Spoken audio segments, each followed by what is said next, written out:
You're trying to be like your mother, overseeing things from afar, but you are not her. I'm sorry about Mara. I'm sorry I'm not her.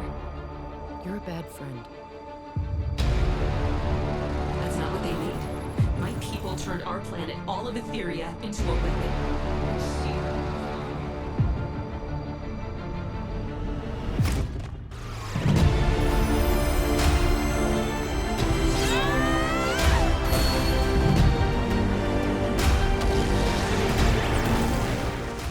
Podcast character designs done by Demon Artie. Be sure to follow her over on Twitter at ArtieDemon. She-Ra and the Princesses of Power, Season 5, Episode 10, Return to the Fright Zone. The title makes sense this time because they do, in fact, return to the Fright Zone.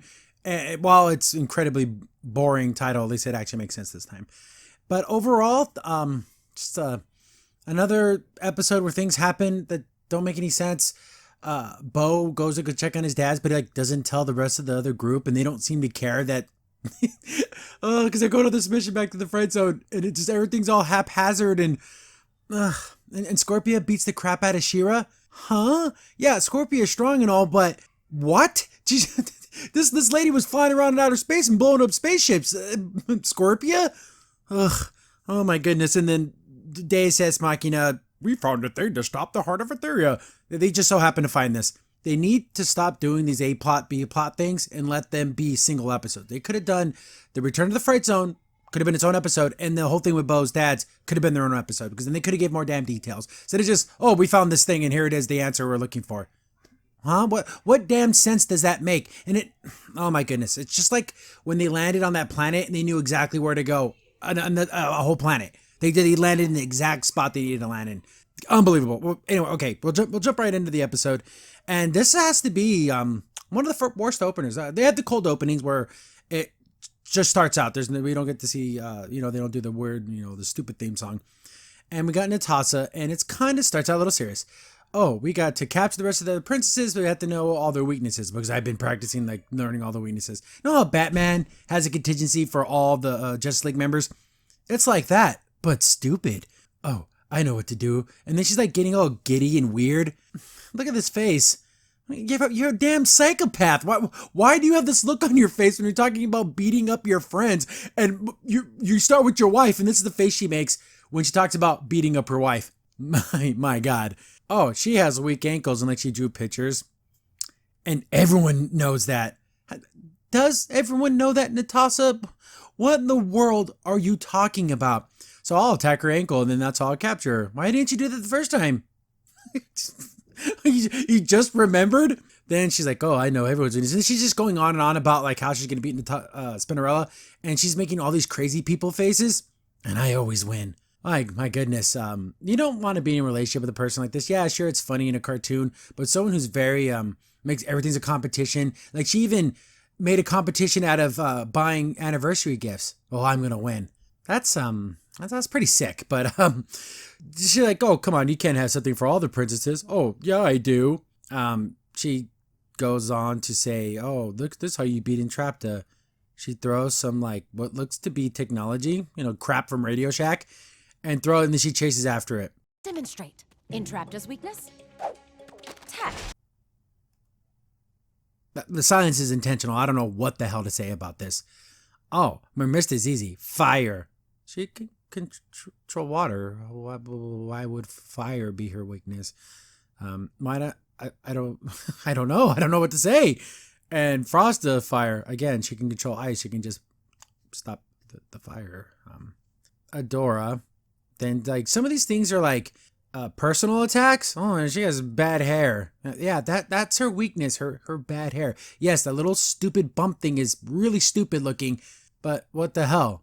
Then Glimmer, then it's a full-blown Glimmer, just attacking her personally. She's she's it's so funny because she talks about her hubris. That's more like Horde Prime, because he should have just killed everyone by now, but I just want them to suffer. Oh my goodness. Especially in this episode, you'll see Horde Prime, he deserves to die because he had everything. He won, and he just let it slip away. Oh, Perfume was oh, do me, because she likes all this crap. And then she's like, oh, you could be super powerful, but you're afraid to hurt your friends. And actually, no, it's so funny. You know, it sounds like I really, really, really hate this episode because I do.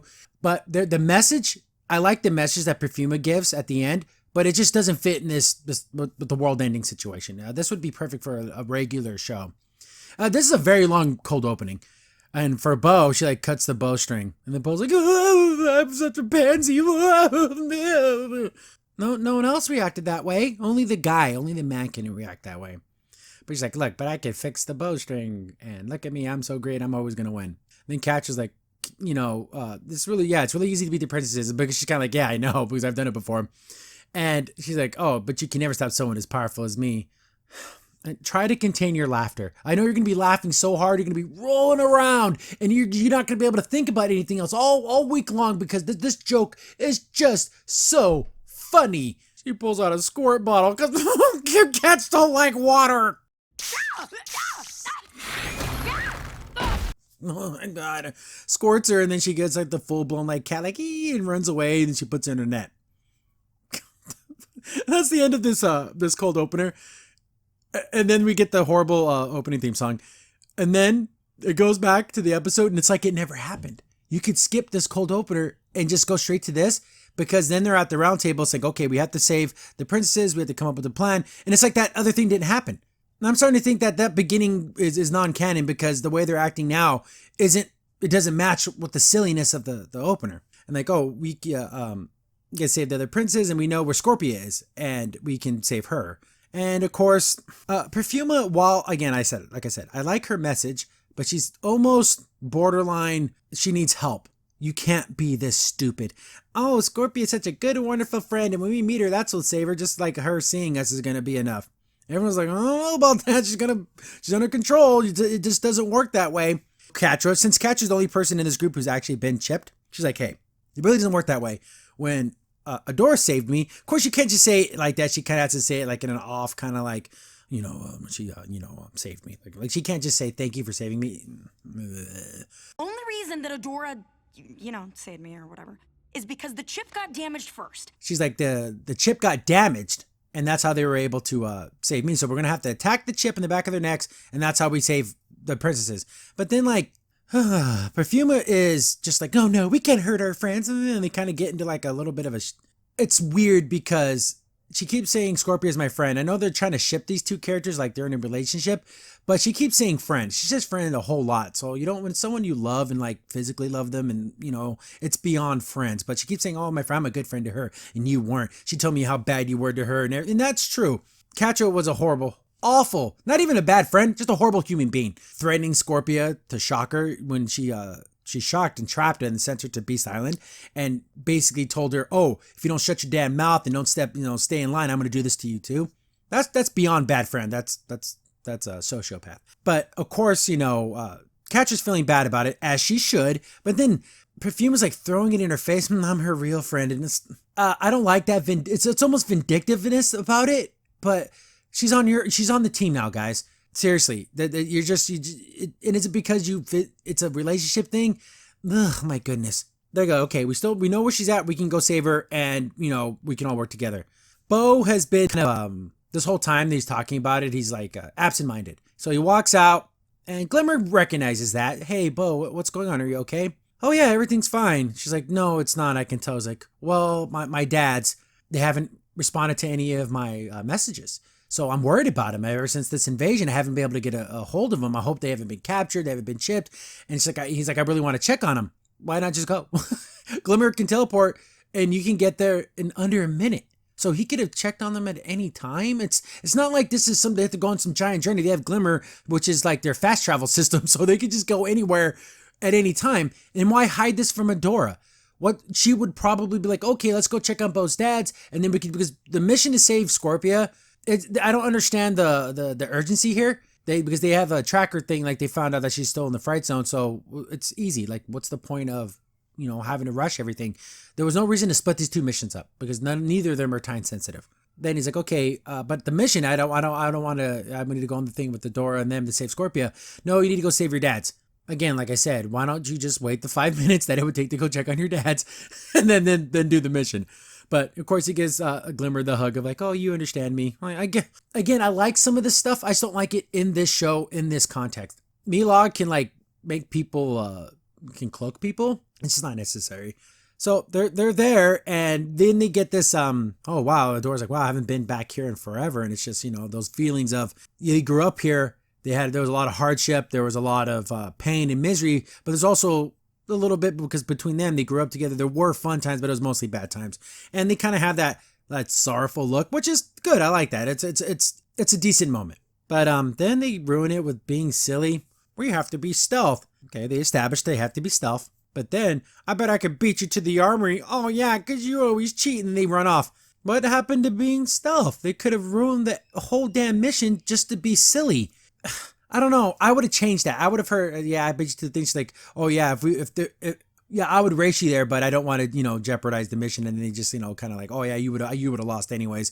Have that conversation, not actually do the race. But they do the race. God, it's stupid. But they catch up, and then they get to where the armory is. Somehow they know Scorpia is in this building.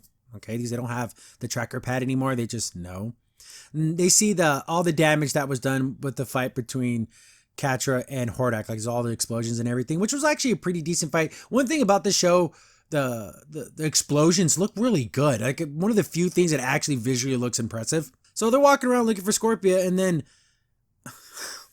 like when I said that Perfuma is like borderline, she needs like mental help. Scorpia, are you here? So she's like yelling her name, like, oh my god, shut the hell up, we're gonna get attacked. Then they start seeing the red lightning stuff, and like, oh, here's Scorpia, and then she's like in the shadow and everything. I'm like, oh, it's just, Perfume's like, oh, there she is, she knows us, she recognizes us. Here's a funny thing, because they go back and forth on this idea, because Natasha was able to get Spinnerella to kind of break the mind control. So with like, I love you baby cakes and all the little silly pet names they had for each other. And she saw that and it worked. But when Perfuma tries to do it, they're like getting mad at her. Isn't that what you did in the previous episode? That's why they should have just took that whole like, oh, if I love you enough, you can break the mind control. No, just don't do that. Scorpia starts to attack them, and Perfuma would have died if Adora didn't save her. So we get all these explosions and everything. And there's another time where Catra's like super afraid. She knows Scorpia's chipped. So she knows she's not in any control of herself. That meeting between these two was going to be weird. Remember the last time we saw each other, I was threatening to kill you? I want this to be a real reunion, not just like, oh, she's under mind control, so they're fighting each other. Catch is like, oh, hey, Scorpia, you know, yeah, sorry about, what happened last time between, you know, oh, no, and like, she's being super afraid. This is the same woman who beat the living hell out of Hordak on multiple occasions, was able to fight off a couple of dozen Hordak clones, and but now she's literally a pussycat. But by every definition of how that is taken, that's exactly how she's acting. I like how Milog gets all mean and nasty, but never does anything. Milog hasn't attacked a single person. Just gets mean and doesn't do nothing about it. Catra's trying to like beg for forgiveness, and then she totally gets shocked. She gets flung, I don't know, hundreds of yards. I'm really Because she gets flung through the air, then there's a whole bunch of like scenes, and then you see her still flying through the air. My God, he knocked her a mile away. But seeing Catra get shocked is pretty funny. I mean, look at this. I don't know if this is going to be my thumbnail. It might be. So, like, okay, the fight's on. We can't just talk her out of this. We're going to actually have to fight. Like, oh, let's see how Milog just stood there and did nothing. This is a bad angle. I mean, we get by the honor of Grace Gold, because she gets something thrown at her, and it's the quickest transformation, so we don't get the full animation here. Terrible angle. She chops the thing in half. It's like, okay, then we're going to have to fight. But, of course, Perfuma doesn't want to fight. But look how she's standing. She's, like, not even ready for a fight. She's just, you know, you're going to get killed, dummy. Get the Bone Glimmer. They teleported to the dad's library. You remember that place? And they see some of the drones flying around. These drones do nothing. They absolutely do nothing. They go inside and everything's kind of ransacked. They're like, oh, no, they were attacked. They were captured. Glimmer's trying to keep up, you know, morale. Or maybe they ran away. Maybe they went to somewhere safe. And he's like, oh, no. And then he goes to this. Being upset's one thing. I never should have joined the rebellion. I should have stayed here. This wouldn't have happened. Bo, you guys would have lost without you. You were like key to a lot of things that happened. What a stupid... Why not just say, I should have been here sooner. I should have checked on them sooner. Not this whole I never joined the rebellion. Why is he going to be a goofy idiot about it? But of course, Glimmer has to talk him down because guys are stupid and girls are awesome. They see that there was a note. It has to look like this. That's a silliness. And then there's a message and it's like a dad pun. Oh, what did the first one say? It was ruined, because so they're hiding in a ruin. This is what I would have done. It still could have had the stupid joke, and Glimmer like, what does that mean? Oh, my dad's there. You know, since they do like the research and everything. This is code, and then like have the first letter of each word spell out something, and that's where they're hiding. Make it more, I don't know, intellectual. Don't make it silly and stupid. But whatever, they can't help themselves. Get back to Catcher still flying through the air from that attack. So she's been flying for like 2 minutes. Ridiculous. She hits the ground, and this is just, that's just sad. Milog just doesn't do anything. Then we see some water. Oh, Mermista's there. So now she's super afraid of Mermista. She's afraid of everything. Scorpia and Shira start fighting, and like I said before, they made Shira so incredibly powerful. It is borderline ridiculous. No, actually, it's beyond ridiculous that she would even lose this fight at all. She blew up spaceships. She was flying around outer space. They made her into like a god. Now she's getting her butt kicked by Scorpia. So she's shooting laser beams and stuff at him, and then she picks up a tank. She picks it up like it's made out of paper mache, and to go by real world standards, an M1 Abrams, the main fighting tank for the United States military, weighs like 60 tons. So, okay, let's even cut that in half. It weighs 30 tons, this tank. She picked it up, and it's not even a struggle. Her punches would shatter the whole body. Like one contact, there'd be nothing left of you. So that's how strong Shira is. And she's losing to Scorpia. And the Scorpia later on picks up this tank too. So Scorpia can lift 60 tons or whatever. I don't like this. I don't like crap like this. You just got to be smart about your writing and smart about what your powers of your characters and their power limits and stuff. So she's going to throw this tank at Scorpia, which is going to kill her. You put that tank right down, Missy. You don't do that. We don't throw tanks at our friends. Talking to her like she's a dog who was like chewing on something she wasn't supposed to chew on. I would have threw the damn tank at Perfuma. Shut the hell up. You don't tell me what to do. And not like that. She'd be like, oh, please don't hurt Scorpia. She's don't understand. But the tone and the way she said it was just like that. And then her response, but oh, she's mean to us. And they're like, is this serious or not? Why is this goofy comedy in this very serious situation? You're fighting your friend that's trying to kill you. You want to save them from mind control. We're going to just be silly and stupid. Natasha is doing nothing so far, which is really ridiculous. She hasn't even done anything yet. She's just standing around. Perfuma tries to do the, you remember me, right? We're friends. I know you're a good person thing, just walking out there without attacking. And Natasha's giving her guff about it. But that's what she did with Spinnerella. That's exactly what she did. And this whole thing about like Perfuma being super strong, very useful. She has good power, but where are these leaves coming, these vines coming from? From nowhere? These come out of nothing. Shouldn't there have to be some type? There's no life in the Fright Zone. There are no plants or trees or anything. So where is she conjuring these things from? She should have like a, I don't know, like a little bag of seeds, and then she can make things grow. Again, the writing sucks. They don't care. She can do whatever she wants. I don't know if this is working or not, because she starts to, lightly tie up Scorpia, and she's not really reacting to it. So is it working? Is it like her words getting to her? Because why doesn't she just completely attack her? She sees the flower, and it's the same kind of flower that she put in her hair or whatever. And then she breaks it, and then she's going to totally attack her. Gets saved by She-Ra again. And then she gets her magic lasso. She gets her Wonder Woman lasso out. And look how bad. I know it's a little bit of a far shot. Look how incredibly bad the art is. Damn, that's awful. Oh, man, your main character, even in the far background shot, shouldn't be drawn like some random background character that's you're never going to see move or do anything. This is She-Ra. Her name's on the damn show. Give her the respect and draw her correctly. So she has her tied up, but then she feels kind of bad, and then she's able to break the rope, gets shot. She's getting knocked around again. She shouldn't be able to be knocked around because she's She-Ra and whatever. Spinnerella shows up, and then Natasha, she's mine. Yeah, we know, Ned. We know. So that takes Ned out of the fight. So it's just She-Ra and Perfuma. And of course, they're still being silly and stupid. Scorpia picks up the tank. Okay, 30 tons on the light end. It's probably closer to 60. Oh, but she's allowed to throw tanks at us. Boom. Okay. So Scorpia can lift 60 tons. Oh my goodness. This is strong. Get back to Glimmer and Bo. So they go to this ruin that they knew that this is where my dads are going to be because it's the very last ruin they were at. And it was the stupid joke, the stupid dad joke. Yay, he finds the dads, and they're being silly. God, man. Not every character in every scene in every moment has to be silly. They're being, I try to still teach him how to use his bow. He's not very good with it. Oh, and he grabs his son's face. It's just stupid. They're being dumb. But Bo's like, I haven't been able to contact you. I've been so worried about you. Why did you come here? And he's like, oh no, son, we found something. Again, the freaking coincidences are driving me nuts. I can't stand them. That's what happens when you have 13 episodes and you got a blah, blah, blah, blah, blah. Here's the answer. Hated so damn much. Oh, we found something here, son. Can't wait to show you. So I'm like, okay, so I don't know what it's going to be. It's going to be something stupid, no doubt. Get back to Catra versus Mermista, and this fight sucks. Milog is cloaking Catra, so she jumps on her back and is going to, like, I don't know, attack her chip, but she's not able to, and Mermista's able to, like, throw her around and beat her and stuff. Again, this is the same Catra who's been whooping ass for 4 seasons, is completely neutered for no reason. She has a clear shot at the chip, but she doesn't attack it. Why not? I'm not understanding why she didn't. Again, for everyone out there, when I review these episodes, when I watch them, I kind of do live reactions over on my Discord server, linked in the description below, and I'll like post a screenshot and give my thoughts as I'm watching it. And they were telling me there that, oh, Catra has PTSD. So she's getting, like, when she saw the chip, it, like, you know, she got her scared or whatever. And this is why she's not such a good fighter anymore. Explore that. Show that. Don't just have the audience assume. Because I don't get that from this. I don't get that that's what's going on. There should have been more episodes for Catra to show us that she's having these feelings and these emotions. But whatever. She hesitates. She gets knocked off.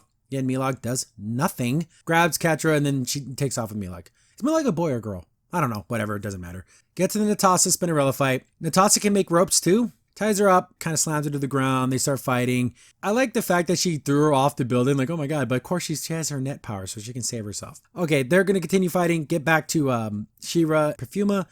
She-Ra looks pretty bad in some of these shots. Like, oh, it's terrible. Perfuma's getting all sad that, you know, the friendship, she didn't recognize me, but I know she's a good friend. We have to save her. And then, you know, that's good. And all that makes sense. And being kind, being nice isn't a weakness. Very good. I like that message.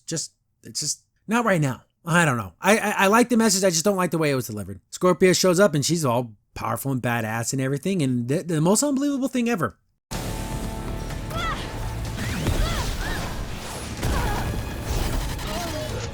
She-Ra jumps up there. Scorpia punches her and knocks her out of her She-Ra form. Wow. Scorpia can beat She-Ra. Powered up, mega powerful She-Ra. So what was stopping her from beating her ass in seasons 1 through 4? And there's times where, like, she's like getting manhandled by regular characters and they showed her to be able to lift 60 tons. No one could stop her. She's a damn incredible Hulk. I hate this. I hate this so much. You got to know your limits and your powers of all your characters. But they made She-Ra so incredibly strong, they had to just like make bull crap up like this. She just gets knocked out. Is this another one of the PTSD things where since she's back in the Fright Zone, she feels weird and off, but they don't explore it enough? This should have been its own storyline. Like, take the Bo dad storyline, make it its own episode, and make this its own episode, and you can explore these themes a little better. So they just run away because they can't fight her now, and they get to Hordak's old throne room. Horde Prime's there and he's waiting. So he's just been sitting there, just waiting. So how long has he been here? I'm assuming this is the only thing that makes sense to me. He has a teleport device. Oh, they're in the Fright Zone. Oh, okay, I'll teleport down there. So he's only been waiting like 10 minutes. But in reality, let's just assume he's been waiting weeks. He's just been sitting in his chair waiting for She-Ra to show up. But they're like, oh no, and then of course Perfuma, She-Ra can come back at any time. You know, she thinks she knows that, you dummy. Stop talking. They're done. There's no way they can win. They're completely stuck because Scorpia could beat them, let alone with Horde Prime there. Scorpia can control wires? Is it? So her powers are electricity then. So how come everyone in that underwater thing didn't instantly die when she shocked the water and killed everybody? How come that didn't happen? So it's electricity, right? So it's not like just red crackling energy. Ties them up, and remember we talked about hubris? My God, that's the worst way to beat your villain. That they have the hero here, dead to rights, does not kill them. He monologues and they get away. I used to like Horde Prime. I thought he was a cool villain. He had a cool the way about him. He was very confident. He was cocky, but he was smart. Now he's just a dumb idiot. But that's the only way they can beat him because they don't know how to write a villain. I will never give you She-Ra. You'll never have the heart of Aethera. Goes up to her. Oh, I don't need you anymore. See how he touches her face? And this is where you snap her neck because you don't need her anymore. Why let your enemy hang around knowing that she has this incredible, powerful ability? Just can kill her. Oh my God, I hate this so much. Haha, I have my old way. I don't need you no more. Whatever that is. We never learn what his plan is. I guess he's going to just take the energy. I don't know. Get back to Bo's dads. and they find a older version of Light Hope because they find some chamber, and it's like you say the Etheria or heart of whatever, and it opens up. I thought only She-Ra or first ones could access these things, but I guess everyone can now as long as you say the right words. But I guess they found some secret file, and they open it up, and then you see all this like stuff there, and I'm like, okay, it looks like a planetarium. Then they talk about the words. The first one's words were based off of star constellations. And they say they find one friend of Mara. Again, they speed through all this. Again, this could have been its own episode where they found all this stuff. It's just a little too damn convenient that they found it exactly when they needed it. But friend of Mara, and that accessed another file. And I guess there was some, she had rebels, like a team. So what was Mara fighting Hordak? Again, I have no clue about the timelines of anything. So when Mara sent the planet to Despondos, she brought Hordak with her? So were they battling each other? Or was she just fighting against her own people because they were going to use the Heart of Etheria weapon?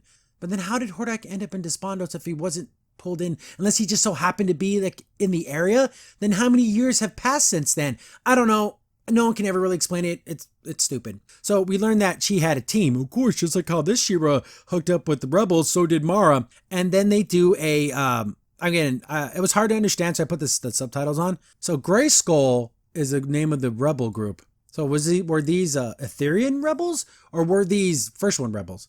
Because anyone who knows the history of Master of the Universe, Gray Skull just isn't some silly word that they say to get their powers. There's an actual like meaning behind it. Because there's an actual Grayskull's a person, is King Grayskull, and the Castle Grayskull, all that came from him, and he's the one who was like the original hero, the original protector of Eternia, and he's the one who put the power into the sword. So there's story there. There's actual real backstory there. These rebels being called Grayskull. So this is where you would throw in that they were King Grayskull's like top elite soldiers. Like he had his own little team of guys, and this are guys and gals because everyone can join as long as you're a badass. And that would be a nice little explanation, but they don't do anything. They just kind of throw it out there. Does this ever come up again? I doubt that it does. We just got this little tiny line that doesn't make any damn sense, but whatever.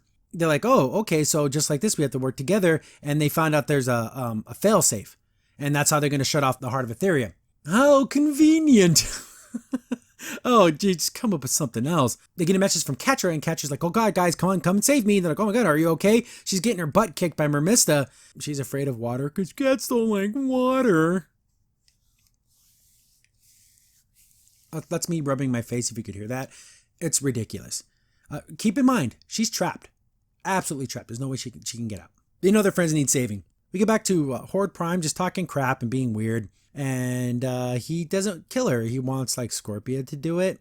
Dude, you ever never seen one of these? You know when he got the good guy pinned, you just kill him, right? You just end the fight. No, of course he wants Scorpia to do it. Perfuma, no, you're a good person. You don't want to hurt me. You don't want to hurt your friends. I know you deep down inside. Then she does like a big power slam, and it didn't get them.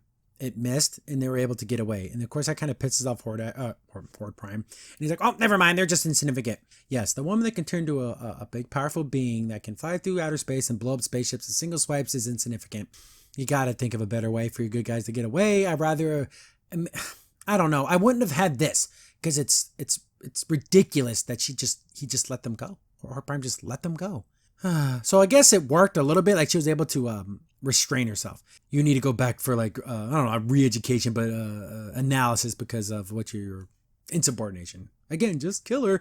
People who freaking do this to you, just kill them. How come they're allowed to have back cleavage but not front cleavage? Anyways, we get to the fight with Natasha and Spinnerella, and we get a flash kick, which is pretty funny.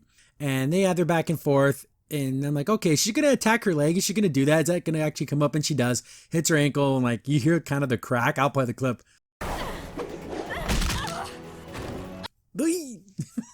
Oh no, I don't like anything with people's feet getting hurt. I don't like it at all. I can see the most like gruesome Mortal Kombat fatalities. Just leave my feet alone. I don't like my feet getting hurt. Then she's like, basically she got you now, puts her inside the bubble. I'll never let you go. I love you, and I'm always gonna be there for you. All that stuff, and then she makes a bubble, a net bubble, and then hits the mind control chip. Does that bubble got power? It's weird, right? Like, what? Why not just punch it? Is this better than punching? Whatever. So Glimmer shows up. She's like, we got her. I got her. Okay, go save everyone else. They don't show the saving of everyone else. Everyone's just saved. So did they just not animate it? Did they just skip the saving of Catra? Because I'll show the screenshot from before. She was trapped in that little room with all the water rising. Mermista just didn't continue the fight. I hate this. I hate this so much. But everyone's just magically saved because that's what happens. They have Spinnerella though, so they're going to be able to save her. Perfuma is meditating, and Catra's like, so, you know, with Scorpia, what happened? And she's like, yeah, she attacked us, but she missed on purpose. She's like, how do you know that? She's like, I know for a fact she missed them because we were just standing there and she didn't hit us. So she allowed us to escape. So I know she still can be saved. And I know she has goodness in her. And I like that. I like the message because she even was telling Adora earlier, you know, being kind, it leaves you vulnerable, but it doesn't make you weak. I 1000% agree with that. I just don't like it in this show at this moment, at this time. It's too many other dumb things happened. But I do like the message though. Catra's like, Scorpia is lucky to have a friend like you. Yeah, but you know, we can be good too. We can all care about each other. So Kira, I can help you with your past traumas, and we can meditate, and we can just like, no, but one problem at a time. Just just don't hug me. We're working on it. And then she talks about like, you know, being a good friend, and that's what's going to pull you through, and you care about each other. And then she looks over kind of at Adora, and she kind of has that feeling, okay, we get it. She loves her. Bo and Glimmer let them know about everything that went down in the castle, that there's this failsafe. It's in some place. It wasn't Alexa or something like that, but we don't know where it is. Shadow Reaver and Casta show up, and Casta seems to be really quiet. Is she chipped? Are they chipped? I don't know. Why aren't they checking? Every time anyone leaves and comes back, they should be a mandatory chip check. Everyone, hey, CC, chip checks. I don't know. I don't think they're chipped, but it just seems like it was like, oh, just everyone, she's so stoic. Shadow Weaver knows where this place is, where this fail-safe thing for the Heart of Etheria is. Boom, end of the episode. Too much silly. You could have had some interesting stuff. I don't like how Bo's dad's just, we're just so happy to be working on this, and it had the answer. I'm about solving problems. Make it to where they found a bunch of information, then Entrapta had a bunch of information, a bunch of other ones, and they're able to combine all this different pieces, all these different clues, and they're able to figure this thing out. No, they just so happen to literally stumble upon it. Writers, do not do that. It's never good. It's cheap, it's lazy, it's stupid. But 3 more episodes to go? I don't know how they end this thing to be satisfying in any way. I want there to be a big battle. I don't think I'm going to get it. But whatever. Episode freaking 11 should be out later this week sometime. I don't know. This whole thing was a trap. No! Why did I get the water princess? Crimson Saint here. Thanks for watching the video. If you're enjoying the content, be sure to sub, like, share, and hit the bell for notifications so you don't miss a single upload. If you have any tips or story ideas, hit us up on Twitter at C15Podcast, or better yet, join our Discord server, link in the description below.